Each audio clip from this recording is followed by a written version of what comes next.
పరిశుద్ధమైన గ్రంథము మనల్ని హెచ్చరిస్తుంది, గద్దిస్తుంది, కరెక్ట్ చేయడానికి ప్రయత్నిస్తుంది. కాబట్టి మనలో పాపం ఉంటే మనం బాగుపడము. ఎన్ని క్రిస్టమస్లు వచ్చినా వస్తూ ఉంటాయి, వెళ్ళిపోతుంటాయి. కానీ మనం బాగుపడాలి అంటే మనకిని భగవంతుడికి అడ్డుగోడగా ఉన్న పాపాన్ని అనే దాన్ని మనం తొలగించుకోగలగాలి. తొలగించుకోవాలంటే నువ్వు చేయాల్సిన పని ఏంటి అని అంటే, ఆ పాపములను ఒప్పుకొని వారిని పరిత్యజించువాడు దేవుడి యొక్క దయను పొందుతాడు. నువ్వు పాపాలని ఒప్పుకోవాలి అంటే పాప సంకీర్తనం తీయాలి. కన్ఫెషన్కి వెళ్ళి కన్ఫెషన్ తీ.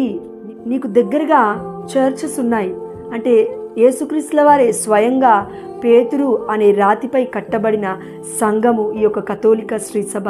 అక్కడికి వెళ్ళి పాప సంకీర్తనం తీ. దేవుడు తప్పకుండా నీ యొక్క పాప